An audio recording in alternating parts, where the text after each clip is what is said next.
l'IRELP a décidé, il y a maintenant plusieurs années, 2-3 ans, avec les difficultés des contingences, des plus et des moins, d'avoir un endroit que nous avons décidé d'appeler Université populaire, c'est-à-dire quelque chose qui puisse être un endroit, un lieu, un centre, où nous puissions réfléchir, non pas de manière philosophale ou spéculative, Louis comprendra, mais sur des thèmes précis qui peuvent aider les militants que nous sommes et ceux que nous voulons amener à être sur des choses concrètes, factuelles.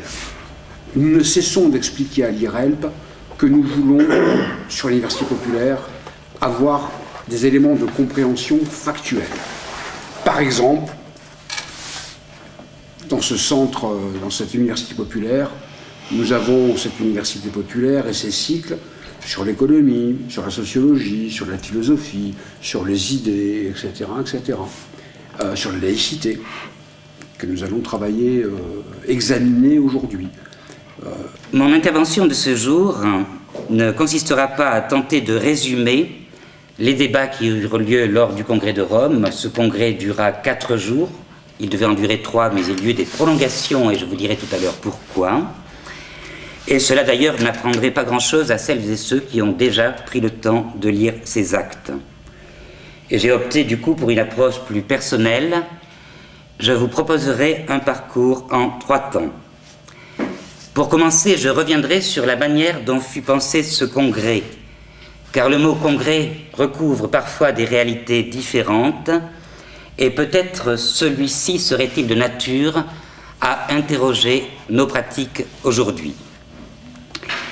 Dans un deuxième temps, quitte à passer pour un immonde prosélyte, j'évoquerai ceux des intervenants issus d'une culture protestante. Et au risque de vous décevoir, j'en ai repéré au moins 4. 2 d'entre eux ont été pasteurs. Le premier représente les anarchistes. L'autre évoque un exégète qui fit scandale, David Friedrich Strauss. Le troisième des protestants était fils de pasteur.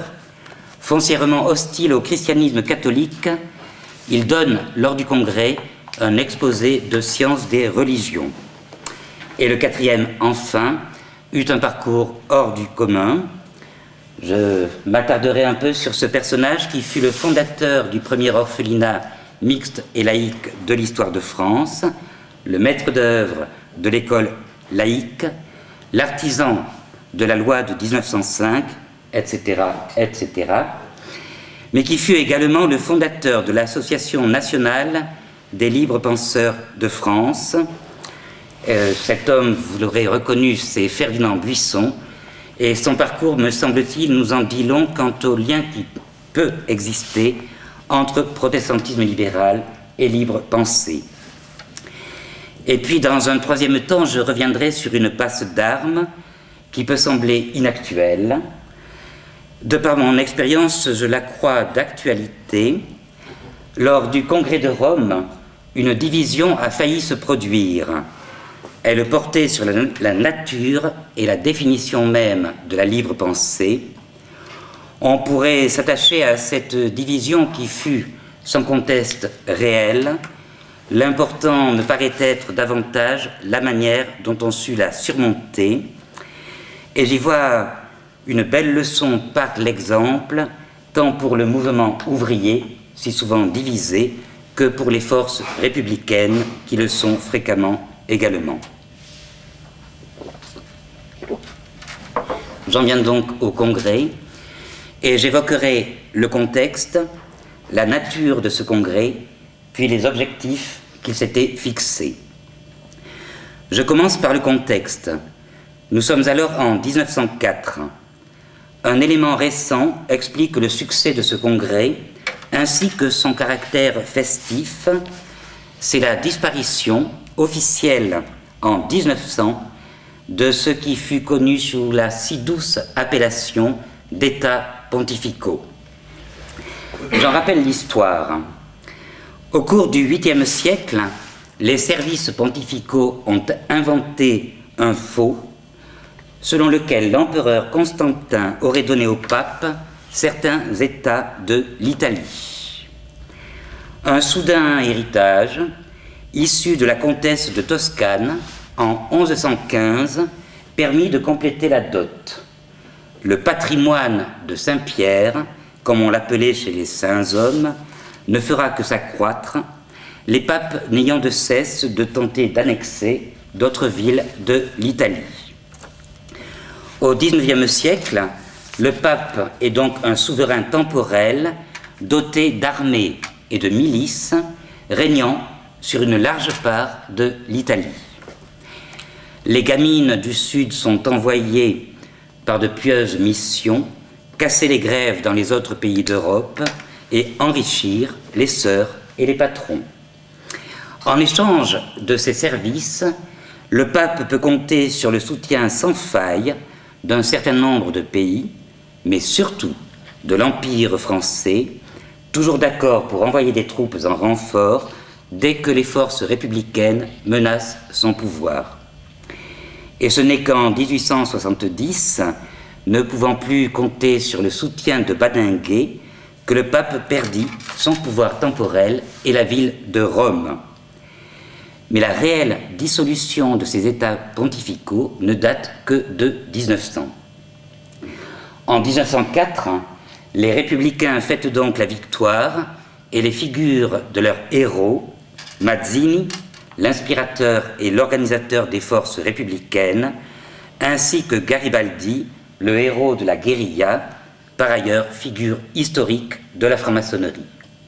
Et cela explique en partie la présence de toutes les bannières maçonniques lors du congrès de Rome devant le Vatican. Mais un autre élément, celui-là à venir, ne manque pas d'ajouter au côté festif un certain caractère de fébrilité. Bon nombre de regards sont alors braqués sur la France, car dans un contexte très difficile, je le rappelle, les négociations sont en cours en vue d'en arriver à la loi de 1905. Et nous avons tendance à l'oublier tant cette loi nous paraît presque naturelle, mais le contexte alors est extrêmement conflictuel. Au XIXe siècle, le Parti catholique espérait encore reconquérir la France, et notamment par l'école. Mais la France vient juste d'interdire aux congrégations religieuses de s'occuper d'enseignement. Et donc déjà mise en échec sur le terrain scolaire, voilà que le cléricalisme craint, et a raison, de perdre une large partie de l'influence politique à laquelle il prétend et prétendra sans doute aussi longtemps qu'il existera. De manière cocasse, à ce moment-là, l'un des ouvrages de Ferdinand Buisson, La religion, la morale et la science, est mis à l'index par la Congrégation pour la doctrine de la foi, et c'est une première depuis la Réforme qu'un ouvrage écrit par un non-catholique puisse être mis à l'index. C'est Ferdinand Buisson qui aura droit à cet honneur. De manière interne, même pour ceux qui souhaitent la séparation, le contexte est en fait très tendu. Certes, la commission parlementaire s'y avère favorable, mais tenez-vous bien, à une voix près.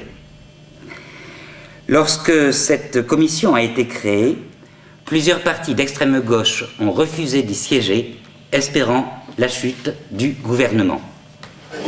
Et c'est donc à une voix près que la commission est majoritairement favorable, et c'est Ferdinand Buisson à qui il revient de la présider.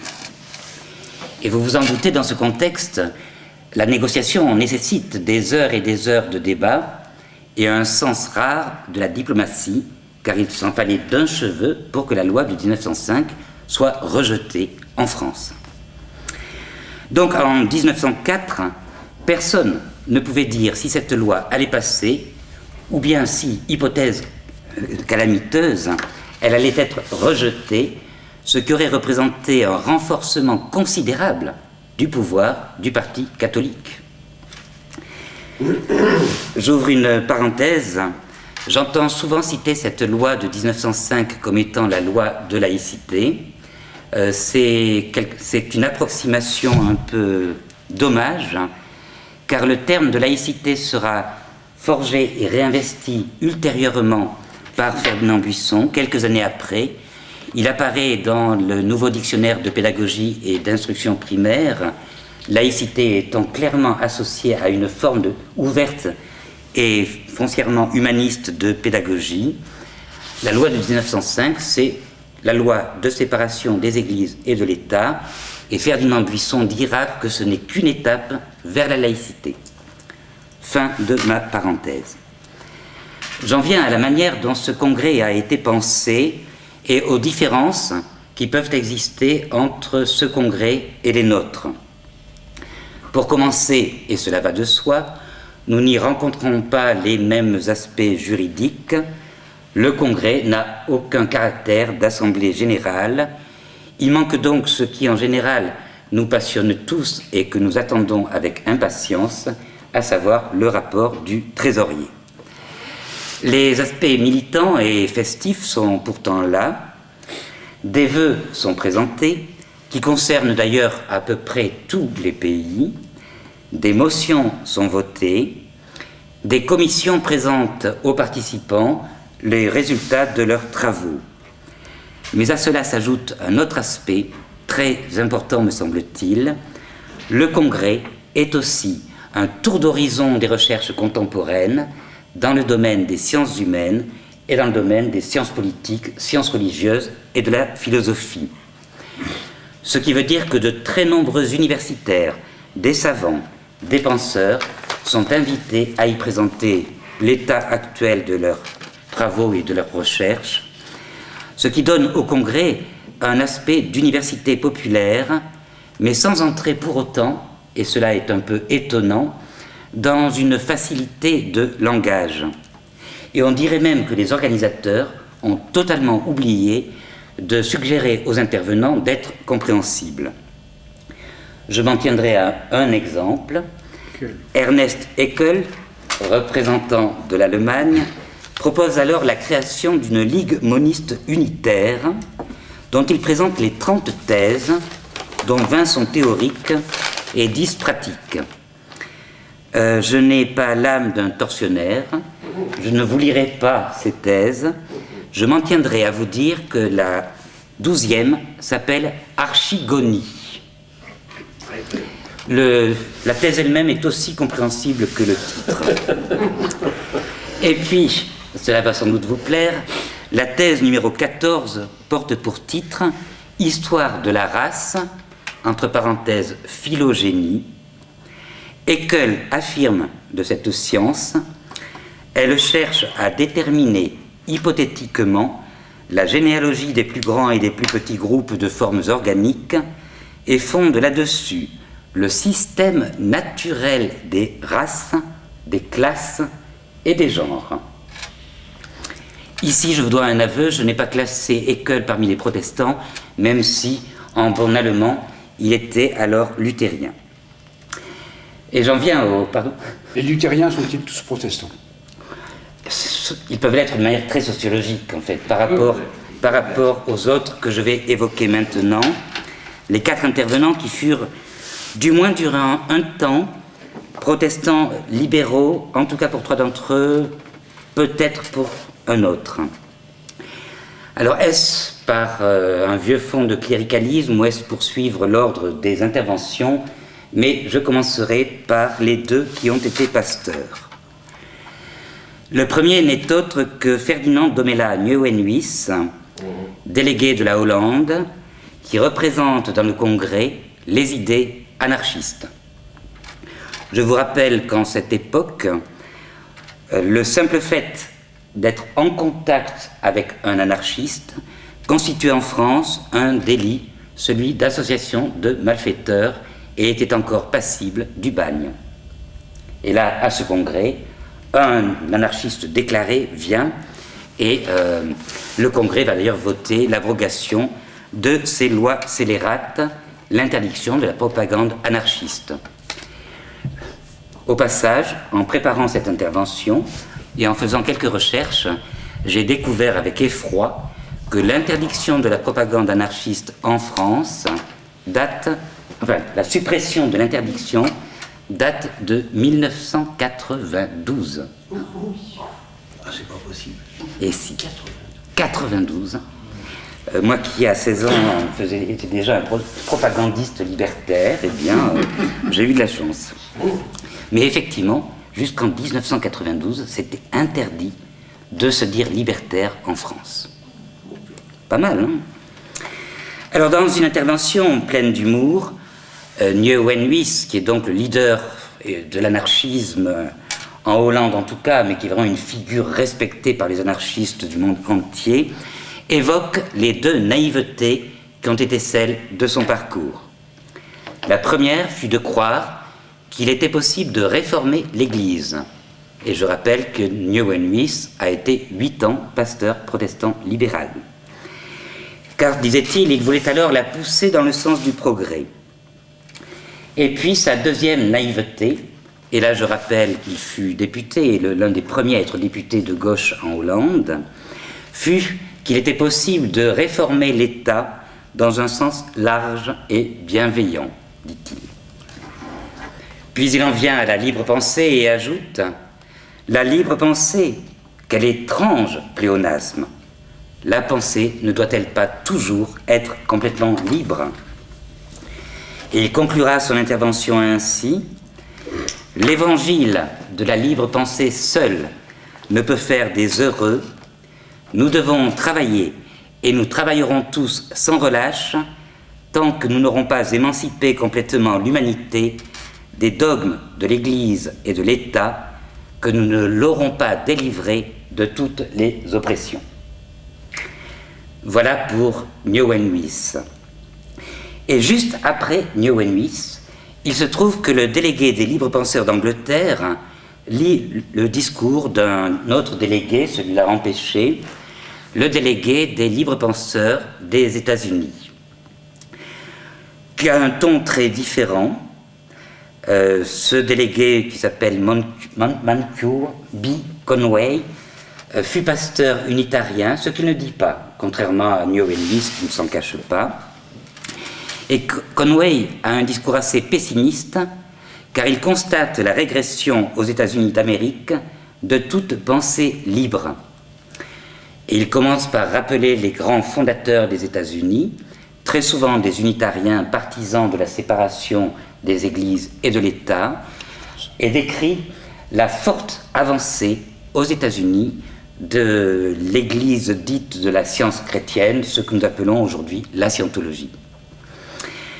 Et il affirme alors son pessimisme devant cette évolution et évoque deux dogmes qui seraient les deux dogmes des libres penseurs. Je cite. « La difficulté de dépasser la longue éducation en christianisme est démontrée même par la survie, chez beaucoup de libres penseurs, de l'esprit de la foi antique après que la lettre en ait perdu. D'où vient notre croyance dans le progrès ?» Et il précise « Un autre dogme auquel les libres penseurs se prêtent quelquefois, c'est que la vérité abattue sur le sol s'élèvera toujours.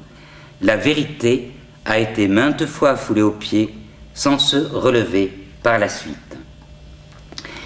Et on sent chez Conway une sorte d'amertume face à l'existence. Pardon ? Absolument. Absolument, dit-il. Amertume par rapport à l'attachement des êtres humains aux différentes croyances dans lesquelles ils ont pu baigner. Je cite encore « Ceux parmi nous qui, élevés sous le régime rigide des dogmes protestants, en avons peu à peu découvert la fausseté et les envisageons maintenant comme odieux, nous ne pouvons empêcher notre étonnement de la ténacité dont nous avons fait preuve en y restant attachés si longtemps et de la manière dont nous avons défendu chaque anneau de la chaîne qui nous enserrait. » Et ensuite, de manière assez étonnante, mais toujours dans le cadre de ce tour d'horizon des sciences humaines de son temps, il évoque sa rencontre avec un personnage assez peu connu, en France en tout cas, David Friedrich Strauss, qui écrivit ce qu'il avait baptisé une vie de Renan, qui fit scandale alors, et qui fut assez déçu de constater que son livre n'avait pas connu le succès médiatique que connaîtra Renan. Strauss, Jésus. Tu as dit une vie de Renan. Oui, c'est ça. C'est dit Jésus. La vie de Jésus, tout à fait. J'ai une vie de Renan. Ah, le succès. Oui, d'accord, bon. Je suis allé trop vite. Alors, David Friedrich Strauss publie ce livre, enfin, 2 énormes volumes en 1835, et les 2 volumes seront traduits en France par quelqu'un qui a été protestant libéral aussi et qui est devenu ensuite positiviste, dont vous connaissez tous au moins le nom, un certain Émile Littré. Et le livre de Strauss en Allemagne fit un scandale absolument retentissant. Cet obscur professeur avait eu la mauvaise idée de collationner les opinions des exégètes de son temps. Il s'agissait pour lui de mesurer la probabilité de l'authenticité des paroles de Jésus. Et le livre de Strauss se présente de manière très très froide et neutre, de la manière suivante.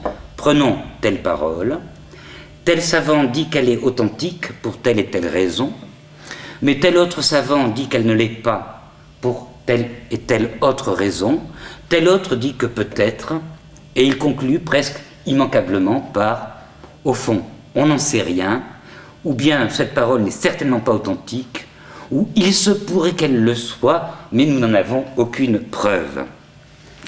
Bref, son livre est une sorte de copier-coller, juxtaposant les points de vue et montrant clairement que finalement les grands savants ont leur point de vue, mais que de là à savoir ce qu'il en est, eh bien on en est très loin. Strauss était alors répétiteur de philosophie au séminaire protestant de Tübingen et il sera immédiatement révoqué. Et de façon assez drôle, l'une des personnes qui parlera de lui en France ne sera autre qu'Edgar Quinet, qui fera une description assez précise de cet ouvrage, tout en se montrant horrifié par le contenu du livre de Strauss, et Quinet dira qu'il ne comprend pas comment en Allemagne ce sont les théologiens eux-mêmes qui détruisent les fondements de toute religion. Et il conclura ainsi: voilà ce livre dans ses éléments et son affreuse nudité. Si l'analyse était à recommencer, le cœur me manquerait pour la refaire. Bref, une sorte d'écœurement d'Edgar Quinet par rapport à Strauss.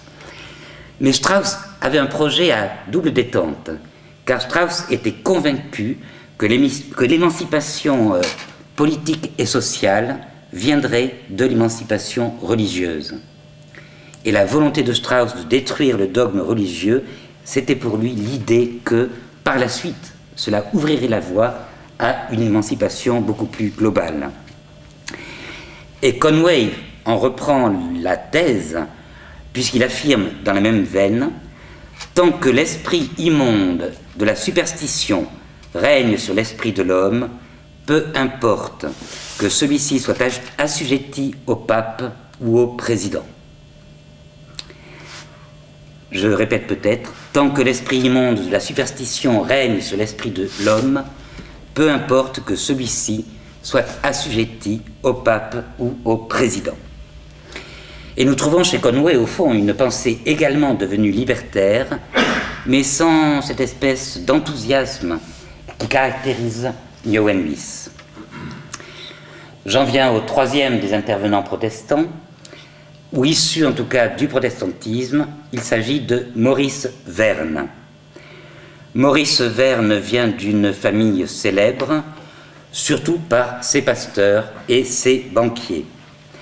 Et dans la plus pure tradition familiale, son père, qui cumule les mandats, est pasteur, secrétaire du consistoire réformé de Paris, mais également sous-gouverneur de la Banque de France. Les Verne appartiennent au piétisme et à l'orthodoxie. Et à Paris, le père de Maurice Verne, à savoir Philippe Louis, est l'un des bras droits de Guizot, ce personnage de sinistre mémoire, homme fort du régime de Louis-Philippe, qui a défendu jusqu'au bout l'impôt censitaire, c'est-à-dire que seuls les riches, le vote censitaire, je dis des bêtises. Tu peux dire suffrage censitaire. À savoir, oui, le suffrage censitaire, à savoir que seuls les riches pouvaient voter, et qui donc a entraîné la chute du régime de Louis-Philippe, et qui depuis, voyant sa carrière politique terminée, s'est reconverti dans la carrière ecclésiastique et est devenu l'homme fort du protestantisme orthodoxe de Paris. Au cours de ses études de théologie, Maurice Verne, qui est également destiné à devenir pasteur, rejoint un courant critique appelé la Nouvelle École. Alors, ce courant est un courant assez singulier, un peu hybride, qui à la fois reprend tout l'aspect critique du protestantisme libéral, mais sur le fond d'un piétisme du réveil, une sorte de courant évangélique en même temps.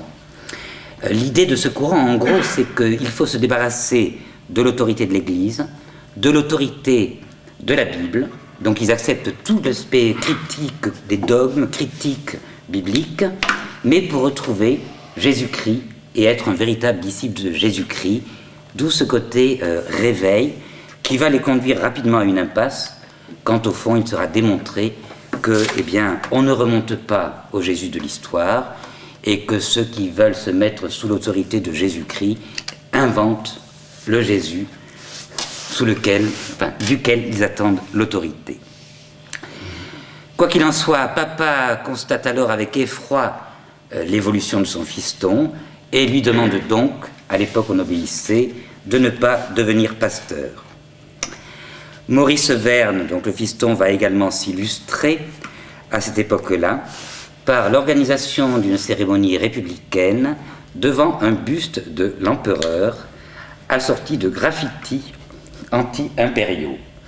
Heureusement pour lui, papa est allé trouver un ministre. Maurice Verne devient professeur à l'école pratique des hautes études et fonde en 1880 la revue de l'histoire des religions. Et c'est à ce titre qu'il intervient dans le Congrès. Parallèlement à son poste de professeur, il militait alors pour un enseignement laïque et scientifique de l'histoire des religions, et cela dès l'école primaire. Car il avait la conviction, qu'il souligne d'ailleurs dans le Congrès, que l'étude des religions est strictement incompatible avec la pratique religieuse de quelque culte que ce soit. Dans son panorama, pourtant, Maurice Verne fait preuve d'une certaine indulgence à l'égard des religions de la Grèce ancienne et de la Rome ancienne. Il se montre par contre virulent contre les croyances chrétiennes, tant protestantes que catholiques, mais de manière beaucoup plus virulente contre l'Église catholique.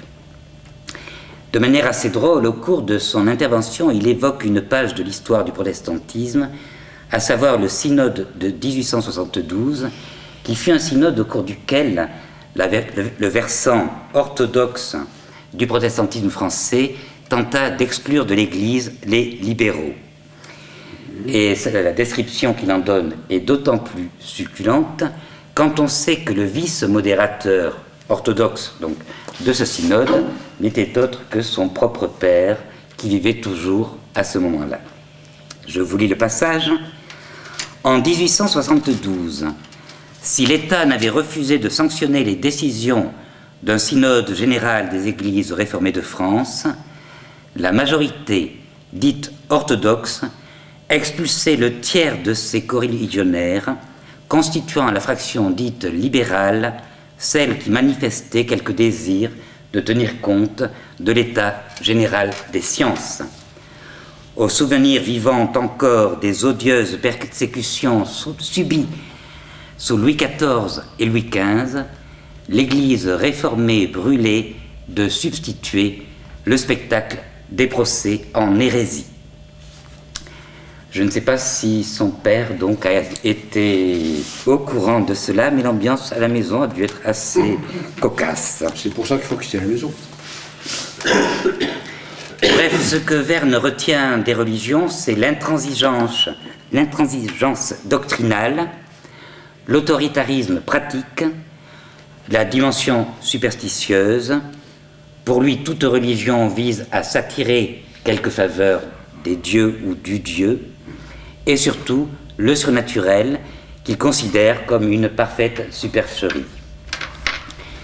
Et sa conclusion est sans appel, toujours au nom de la vérité rationnelle, je cite, « Nous donnons congé au magistère de Saint-Pierre en lui disant « La science des religions, l'exégèse biblique confirme la condamnation déjà prononcée au nom du droit, de la philosophie et de la raison.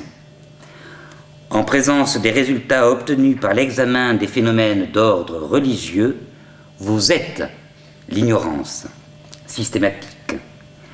Par votre entêtement, ne nous obligez pas à dire « Vous êtes le mensonge avoué sans excuse, sachez disparaître sans attacher à votre fin l'outrageant souvenir de la mauvaise foi. » Fin donc de l'intervention de Maurice Verne au Congrès de Rome.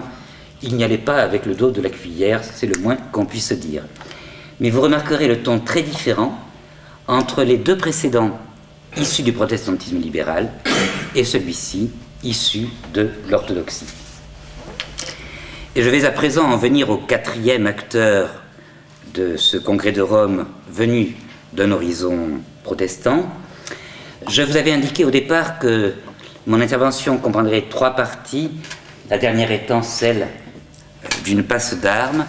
Comme Ferdinand Buisson est largement impliqué dans cette passe d'armes, eh bien, le quatrième vient avec la troisième partie. Un peu d'eau tout d'abord. Tu peux même faire le quatrième avant le troisième, mais... Non, je blague. J'aurais pu, oui. Et toi, le cinquième. Je ne suis que le premier. Donc le quatrième est Ferdinand Buisson, dont la notoriété en ce temps-là est absolument considérable au niveau mondial. Tout le monde parle justement de cette fameuse loi en préparation, mais également la fondation de l'école publique. C'est quelque chose que tout le monde a en tête. Et Ferdinand Buisson intervient en tant que rapporteur de l'une des commissions ayant pour titre « Le dogme et la science ». De manière assez cocasse, les résultats de cette commission faillirent ne pas être présentés, car le congrès débattait déjà du lieu où se tiendrait le congrès suivant. Il commence par indiquer que 2 motions, rédigées sans concertation, ont été présentées à la commission, et il ajoute qu'il présentera ultérieurement le résultat des délibérations de la commission. Donc, premier point, il y en a 2, je vous dirai plus tard. Il donne alors lecture de la première, écrite par lui-même, et immédiatement après, celle de la seconde, proposition d'un citoyen Doisier. La motion Buisson est donc une déclaration de principe destinée à rendre lisible la nature de la libre pensée. Pour Ferdinand Buisson, au fond, la difficulté des libres penseurs à ce moment-là était que si on leur demandait qu'est-ce que la libre pensée, une fois qu'ils avaient dit qu'ils étaient contre les catholiques et le cléricalisme, eh bien, c'était un peu court, et Buisson voulait justement avoir cette déclaration de principe d'ordre un peu général, théorique et pratique à la fois. Et c'est là qu'il va commencer par cette définition. La libre pensée n'est pas une doctrine, elle est une méthode, c'est-à-dire une manière de conduire sa pensée et par suite son action dans tous les domaines de la vie individuelle et sociale. Il décrit la libre pensée dont la première règle est le rejet de toute croyance imposée, ainsi que de toute autorité prétendant imposer des croyances. Et ici la liste est, je crois, importante, car bien entendu les religions autoritaires sont visées, mais le sont aussi toutes les autres formes d'autorité, aussi bien les doctrines autoritaires que la décision des pouvoirs publics si elles deviennent un dogme, ou encore le vote d'une majorité. Dire c'est le choix de la majorité, vous devez vous y soumettre, dans la déclaration Buisson, eh bien ce n'est pas l'attitude d'un libre penseur. Il y a un droit de désobéissance qui est inscrit. Et la seconde règle de la libre pensée est de réaliser par les moyens humains ce que Buisson appelle l'idéal, c'est-à-dire poursuivre indéfiniment le vrai par la science, le bien par la morale et le beau par l'art. Dans le domaine pratique, la libre pensée a pour implication la laïcité intégrale de l'État, je cite, « n'étant complète que quand elle entreprend de réaliser socialement l'idéal humain, la libre pensée doit tendre à l'institution d'un régime sous lequel pas un être humain ne pourra plus être sacrifié ni même négligé par la société et par conséquent ne sera mis ou laissé par elle, directement ou indirectement, dans l'impossibilité pratique d'exercer tous ses droits d'homme et de remplir tous ses devoirs d'homme. » Et le texte se conclut ainsi par une formule que vous connaissez sans doute à peu près, enfin que vous avez en mémoire. Hein. En d'autres termes, la libre pensée est laïque, démocratique et sociale, c'est-à-dire qu'elle rejette, au nom de la dignité de la personne humaine, ce triple joug, le pouvoir abusif de l'autorité en matière religieuse, du privilège en matière politique et du capital en matière économique. Bref, vous avez dans la motion Buisson les grands thèmes actuels de la Fédération nationale de la libre pensée. La motion Doisier, par contre, n'est pas très longue. Elle ne comprend qu'une phrase que je vais vous lire, non sans avoir bu un peu d'eau et pris mon souffle. Il prend son souffle pour une motion d'une phrase. Tout à fait.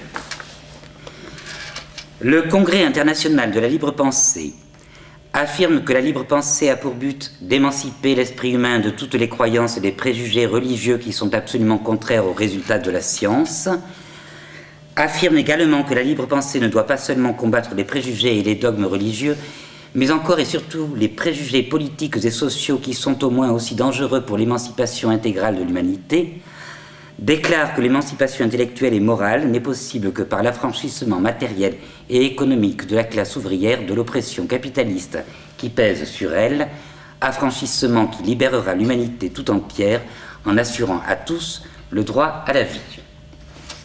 Voilà pourquoi il fallait prendre un peu de souffle.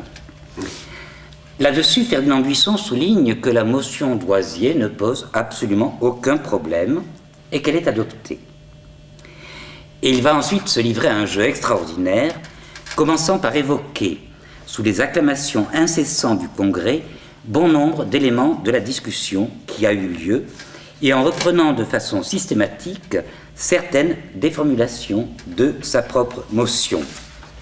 Et à chaque fois qu'il dit « voilà ce dont nous sommes convenus », tout le monde applaudit. Et il en arrive à poser cette question, qui est la question ultime. Voulez-vous approuver le vote qui a été émis par votre 7e commission? Et bien évidemment, tout le Congrès s'exclame « mais oui, mais oui, mais oui ».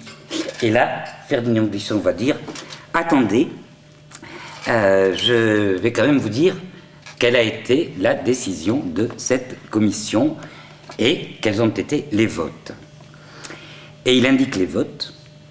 Sur les 200 membres environ de cette commission, il y en a 90 qui se sont abstenus ou qui étaient absents. 85 membres ont voté la seule proposition Doisier, 23 ont voté les deux propositions à la fois. Il y a eu 2 voix perdues que nous considérons comme n'existant pas, attendu que c'était un malentendu de vote. Pas brillant comme résultat de vote pour Ferdinand Buisson au sein de la commission, 23 seulement favorables à sa motion, 85 donc pour Doisier. Et quant à la commission elle-même, se dire que sur les 200 membres environ, il y a 90 absents, et qu'en tout on n'a que 85 membres qui votent, Eh bien, c'est là-dessus que Ferdinand Buisson va jouer pour représenter au Congrès la possibilité de voter. Et Buisson continue à affirmer que les deux motions sont parfaitement complémentaires. Qu'il y a une déclaration de principe générale et théorique, qu'il y a un autre texte beaucoup plus connoté politiquement, mais que ce sont deux manières d'exprimer l'objectif de la libre pensée. Et Buisson conclut son discours ainsi: quelle que soit l'autorité d'un homme, quelle que soit l'autorité d'un livre, la Bible ou tout autre qu'il invoque, nous ne voulons reconnaître pour nous incliner devant lui ni Dieu ni maître. Et voilà qui n'est pas sans rappeler, de mon point de vue, le temps de la jeunesse de Ferdinand Buisson, quand il était en exil à Neuchâtel, et qui avait présenté dans un congrès de la paix un discours qui sera d'ailleurs, qui reviendra sans cesse tout au long de sa carrière dans l'éducation nationale, discours qui fut alors imprimé à 100 000 exemplaires, et où l'on trouve cette phrase: il faut habituer les enfants à se dire, un uniforme, c'est une livrée, et toute livrée est ignominieuse, celle du prêtre et celle du soldat, celle du magistrat et celle du laquais. Et là encore, le lien entre protestantisme libéral et mouvement libertaire, eh bien, on ne peut que le constater, me semble-t-il. Le feuilleton n'est pas fini, puisqu'à ce moment-là, Doisier prend la parole. Et le moins qu'on puisse dire est qu'il se montre d'une amabilité toute relative, notamment à l'égard de Ferdinand Buisson. Je cite: « Je ne suis pas à cette tribune pour combattre la proposition Buisson, étant donné que déjà en commission même, j'ai déclaré qu'il n'y avait pas de contradiction absolue entre le texte du citoyen Buisson et le mien, et que j'étais prêt même à voter cette motion qui pouvait satisfaire les philosophes et ceux qui se contentent de mots. »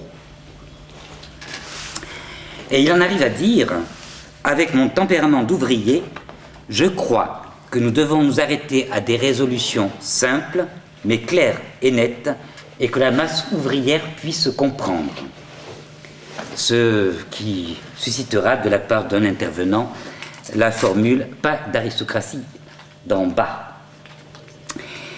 Interrompu donc, il va jusqu'à évoquer, et là, est-ce qu'il pense à Buisson?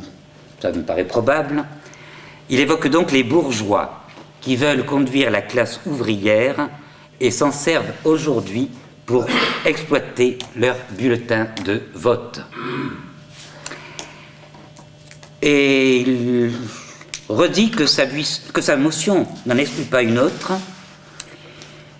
Il commence la relecture de sa motion et s'interrompt d'un coup pour ajouter: « Et c'est ici ce qui différencie ceux qui sont libres penseurs pour le fond et ceux qui ne le sont que pour la forme. » Ce qui conduit à un rappel à l'ordre de la part du président de séance.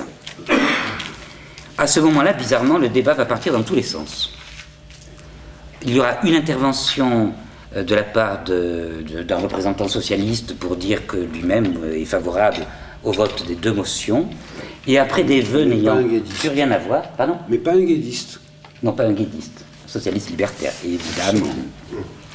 Et après, des gens viennent pour présenter des vœux, enfin bref, ça part dans tous les sens, et on se demande un petit peu ce qui va se passer, et si tout simplement on va oublier le débat. Heureusement, au bout d'un moment, Ferdinand Buisson demande à nouveau la parole. On la lui accorde, vu que c'est Ferdinand Buisson. Et là, il affirme qu'il votera la motion de Doisier et qu'il s'est entretenu avec Doisier, qui lui-même a dit qu'il voterait la motion Buisson. On donne la parole à Doisier. Et Buisson précise que Doisier est d'accord sous réserve que les deux motions soient présentées séparément. On donne la parole à Doisier, qui confirme qu'il votera la motion Buisson, sous réserve toutefois que sa propre motion à lui soit aussi présentée au vote. Pas question qu'on présente celle de Buisson et pas la sienne. Hein. Là, il est quand même chatouilleux, le monsieur. Et il se montre quand même un peu courtois, ajoutant qu'il propose qu'on commence par la motion de Buisson. Et Buisson ajoute « Nous ne sommes pas ici un concile, nous sommes un congrès de libres penseurs, et les libres penseurs doivent avoir le droit de s'exprimer de manière différente et au besoin de dire 2 fois la même chose dans 2 expressions différentes destinées à 2 publics différents. » Et à ce moment-là, de manière assez cocasse, les 2 motions vont être l'une après l'autre, mais immédiatement adoptées à l'unanimité. Et le Congrès, vu le temps perdu, va donc décider de tenir une séance supplémentaire le lendemain. Ce Congrès, qui devait durer 3 jours, va finalement en durer 4. Alors je reprends. La passe d'armes fut quand même assez virulente quand on y songe, hein, en tout cas du côté de Doisier, dont je rappelle ces formules pour le moins méprisantes. Les libres penseurs pour la forme, les bourgeois qui se servent de la classe ouvrière pour exploiter leur bulletin de vote. Et j'ajoute que de surcroît, Doisier était alors nouveau dans la libre pensée. Lui-même dit que c'est le 2e congrès auquel il vient et qu'il n'est pas du tout sûr de rester membre de la libre pensée selon le sort qui sera fait à sa motion. Et je suppose que ces options politiques faisaient de lui un proche de ceux qui avaient refusé de siéger dans la commission parlementaire chargée de préparer la loi de 1905, c'est-à-dire bien évidemment un guesdiste. C'est clair. Et de manière admirable, je serais totalement incapable de réagir comme lui, Buisson avale les couleuvres l'une après l'autre, sans à aucun moment réagir avec la moindre agressivité, mais en conservant un calme absolument parfait. Je doute fort que j'arriverai un jour à une telle sagesse. Oh, je te connais pas. Ah bon? Ma foi, en général je réagis. Pas forcément la première fois, mais au bout de 2-3, j'ai du mal. Mais Ferdinand Buisson, en fait, de par sa carrière, a été très fréquemment placé devant le constat d'échec de certains congrès qui avaient tourné à la foire d'Empoigne, et notamment les congrès de la paix, dans lesquels il avait été extrêmement actif quand il était à Neuchâtel, où tout le monde se retrouvait sur un objectif commun, et dès que les personnes se retrouvaient ensemble, eh bien, c'était les uns qui tiraient sur les autres, les athées pacifistes tirant sur les protestants pacifistes, les socialistes les socialistes libertaires contre les marxistes, les partisans de la révolution armée contre ceux qui étaient partisans du pacifisme intégral. Bref, ces congrès, très souvent, se déroulaient extrêmement mal. Ferdinand Buisson, pour ayant vu cela à de multiples reprises, avait développé cet art extraordinaire de la négociation qui faisait qu'en fait on avait du mal à le situer, car il pouvait très bien se présenter comme étant l'un des chefs de file du parti radical, ce qu'il était, tout en étant foncièrement libertaire, ce qu'il était aussi, mais dans son souhait de rassembler les forces républicaines, eh bien, il avait compris que les prises de position trop radicales, malheureusement, en général, n'aboutissaient pas à un consensus. Et d'un point de vue politique, il y a des moments où effectivement il peut être préférable de jouer le consensus plutôt que l'éclatement. Ça aurait été assez tristouné que le Congrès de Rome se termine par une sorte d'implosion quant à l'approche et la conception de la libre pensée. Donc pour ma part, ce congrès m'a particulièrement intéressé, justement pour ce repérage des protestants dans ce congrès, et si je schématise, au fond, on en a un virulemment anticlérical qui est Maurice Verne. Quant aux 3 autres, leur approche libertaire va clairement de soi. Je vous rappelle également que James Guillaume qui fut l'une des grandes figures de la première internationale et qui par la suite travailla avec Ferdinand Buisson, qui également fut historien tant de la première internationale que de la Révolution française, était aussi au départ protestant libéral et fut l'une des grandes figures aussi du courant libertaire. On voit l'aspect aussi, selon les pays, cette sorte de déroute de celui qui vient des États-Unis. Et c'est vrai que les États-Unis sont à cette époque-là en pleine régression par rapport à ce que ce fut du temps des grands fondateurs. Vision très pessimiste de Conway quand il dit notamment que la vérité ne se relève jamais. J'avoue que pour ma part, je préfère de loin l'approche d'un autre libertaire qui fut également, encore un pasteur protestant libéral, même si ce fut brièvement, à savoir Élie Reclus et son chant d'espérance qu'il écrit au moment même de la chute de la Commune de Paris dans son journal. C'est un morceau d'anthologie. Concernant Nguyen Huis, eh bien, je ne peux que vous avouer mon affection. Si le mouvement libertaire canonisait certains des siens, je crois que je voterais immédiatement pour Nguyen Huis, qui de surcroît avait un côté extrêmement étonnant. Il venait d'une famille très riche, et sa maison en Hollande était constamment ouverte, qu'il soit là ou pas, pour les libertaires de passage, que ce soit des personnes ayant besoin de se réfugier, ou d'autres simplement qui étaient en voyage. Une espèce de mystique libertaire, si on veut. Quant à Buisson, eh bien, je vous l'ai dit, toute sa vie, il chercha à rassembler les forces de progrès. Et étonnamment, la définition qu'il peut donner d'une structure ou d'une autre, c'est au fond très souvent très proche. Son action dans le domaine politique, son action dans la libre pensée, et même la définition qu'il donna à Neuchâtel d'un projet d'église du christianisme libéral, c'est à peu près la même chose, puisque l'église du christianisme libéral vue par Buisson, c'est en fait l'église, l'association de ceux dont l'idéal est supérieur à la seule justice. Il n'y a aucune notion de croyance, et à l'époque tout le monde a dit, mais c'est pas une église, c'est une association. Absolument. Ce qui est vrai, mais bon. C'est quoi une église? Pour Buisson, c'était ça. Et ce qui est une manière assez drôle aussi parfois de retourner les choses. Plutôt que de dire, et ça aussi ça peut être une stratégie assez amusante, plutôt que de dire mon approche n'est plus du tout religieuse, dire là c'est la vôtre qui ne l'est pas, elle est sociologique. Mais cette approche que je propose, qui est le perfectionnement individuel et l'amélioration des sociétés, c'est ça la vraie religion, c'est pas vous. Ça peut être une sorte de dialectique. Bon, Buisson aimait assez bien cela. Proche de Durkheim. Pourquoi pas? Pourquoi pas? Très proche de Durkheim. Alors, pour ouvrir le débat, évidemment, je n'ai pas évoqué toutes les interventions qu'il y avait là-dedans. Beaucoup concernaient des vœux liés aux situations des différents pays. Et là, les vœux, vous les retrouverez dans le congrès.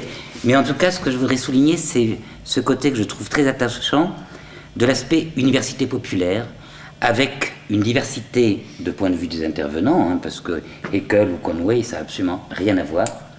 Des intervenants qui viennent là pour des descriptifs sociaux, puisqu'il y a un tableau fantastique concernant l'horreur que représentaient les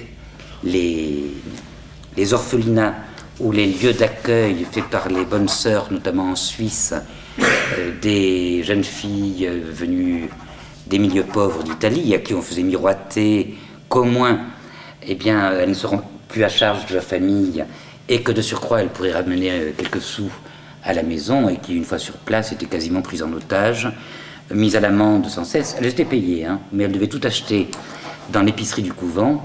Elle devait participer, bien entendu, à l'aumône, et puis, dès que quelque chose n'allait pas, on les mettait à l'amende, ce qui fait qu'à la fin du mois, il leur restait rien, et très souvent, en l'espace de 2 ans, elles avaient perdu la santé. Enfin bref, des abominations. En gros, cette espèce de tour d'horizon politique, tour d'horizon des situations dans les différents pays, mais aussi tour d'horizon global des évolutions de la pensée, puisqu'on retrouve beaucoup de grands savants de l'époque qui vont être au fur et à mesure invités. on verra Renouvier dans certains, qui n'est pas là en 1904, mais qui viendra. Gabriel Séaille, qui fut l'un des fondateurs des universités populaires en France, qui lui aussi est assez actif. Bref, d'un peu tous les pays, cette espèce de rassemblement, le congrès de 1904 fut l'un des grands succès dans ce domaine-là. J'ai dit. Oh.